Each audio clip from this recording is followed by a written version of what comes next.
అందరికీ welcome back to my channel. So, రీసెంట్‌గా Indian oil corporation limited నుంచి మనకు నోటిఫికేషన్ అయితే రిలీజ్ అవ్వడం జరిగింది.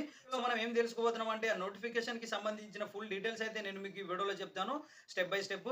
అండ్ ఈ వీడియోని ఏమాత్రం స్కిప్ చేయకుండా ఎండ్ వరకు అయితే చూడండి. ఒకవేళ మీరు మన ఛానల్‌కి ఫస్ట్ టైం విజిట్ చేస్తున్నట్లయితే మన ఛానల్‌ని సబ్స్క్రైబ్ చేసుకోండి. అండ్ అదేవిధంగా మీకు ఈ వీడియో నచ్చినట్లయితే లైక్ చేయడం మాత్రం అస్సలు మర్చిపోకండి. సో, ఏమాత్రం టైం వేస్ట్ చేయకుండా మన వీడియో అయితే స్టార్ట్ చేద్దాం. ఇండియన్ ఆయిల్ కార్పొరేషన్ లిమిటెడ్ అనే సంస్థ అయితే జాబ్ నోటిఫికేషన్ అయితే రిలీజ్ చేయడం జరిగింది. నాన్ ఎగ్జిక్యూటివ్ పోస్టులకు అయితే భర్తీ చేయనున్నారు. సో నాన్ ఎగ్జిక్యూటివ్ పోస్టుల కింద మనకు refinery division and pipe line division vacancies అయితే రిలీజ్ చేశారు. సో రిఫైనరీ డివిజన్స్కి పే స్కేల్ వచ్చేసి 25,000 to 1,05,000 ఉంది. అండ్ అదేవిధంగా same as usual pipe line division కూడా సేమ్ పే స్కేల్ అనేది 25,000 నుండి 1,05,000 వరకు ఉంది. రిఫైనరీ డివిజన్స్ కింద నంబర్ ఆఫ్ పోస్టులు అయితే రిలీజ్ చేయడం జరిగింది. జూనియర్ ఇంజనీరింగ్ అసిస్టెంట్ ప్రొడక్షన్ అని ఒకటి, junior engineering assistant and junior engineering assistant ఇంకోటిది, and junior engineering assistant, electrical junior technical assistant. Vacancies అనేది కేటగిరీ వైజ్ కూడా డివైడ్ చేయడం జరిగింది. పైప్ లైన్ డివిజన్ విషయానికి వస్తే ఇక్కడ engineering assistant, electrical engineering assistant and mechanical engineering assistant, technical attendant vacancies అయితే release చేశారు. అండ్ ఇక్కడ కూడా సేమ్ వేకెన్సీస్ అనేవి కేటగిరీ వైజ్ డివైడ్ చేయడం జరిగింది. రిఫైనరీ డివిజన్స్కి ఎడ్యుకేషన్ అండ్ క్వాలిఫికేషన్ చూసినట్లయితే జూనియర్ ఇంజనీరింగ్ అసిస్టెంట్ ప్రొడక్షన్ వాళ్ళకి 3 years diploma in chemical engineering ఉండాలి, లేకపోతే పెట్రోకెమికల్ ఇంజనీరింగ్, లేకపోతే కెమికల్ టెక్నాలజీ, లేకపోతే రిఫైనరీ అండ్ పెట్రోకెమికల్ ఇంజనీరింగ్ ఉండాలి.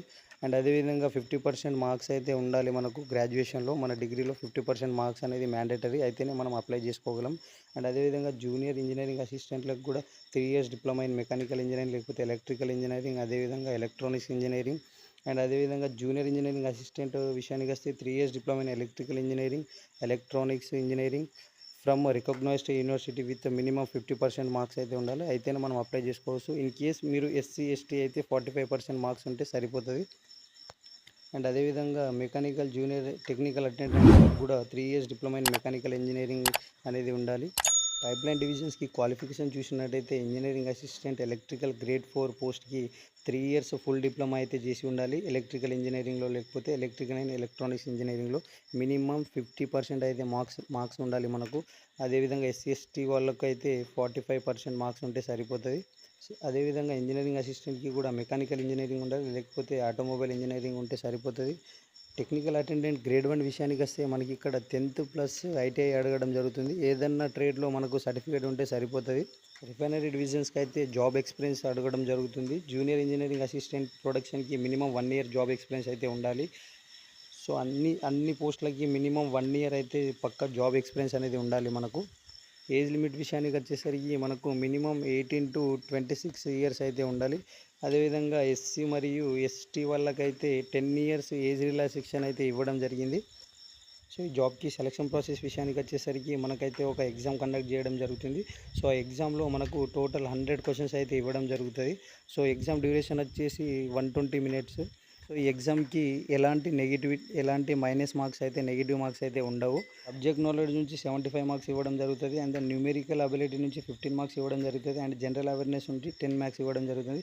సబ్జెక్ట్ నాలెడ్జ్ నుంచి 75 questions అయితే రావడం జరుగుతుంది. Subject knowledge is nothing but మీ కోర్స్ని బట్టి మీ ఏ సబ్జెక్ట్ ఉంటుందో ఆ సబ్జెక్ట్ని బట్టి మనకు ఇక్కడ క్వశ్చన్స్ అయితే ఇవ్వడం జరుగుతుంది. ఎగ్జామ్ సెంటర్ విషయానికి వస్తే మనకు ఇక్కడ 30 cities అయితే మనకి ఎగ్జామ్ కండక్ట్ చేయడం జరుగుతుంది. సో మనకి ఇక్కడ విశాఖపట్నం అండ్ హైదరాబాద్లో కూడా ఎగ్జామ్ కండక్ట్ చేస్తున్నారు. సో ఈ 30 cities మీరు ఎక్కడన్నా ఎగ్జామ్ ప్రిఫరెన్స్ పెట్టుకోవచ్చు. మీకు ఇష్టం వచ్చిన ప్లేసెస్లో ఎగ్జామ్ ప్రిఫరెన్స్ పెట్టుకోవచ్చు. ఒకవేళ మీకు ఈ వీడియో నచ్చినట్లయితే లైక్ చేయండి, షేర్ చేయండి అండ్ అదేవిధంగా సబ్స్క్రైబ్ చేయడం మాత్రం అస్సలు మర్చిపోకండి.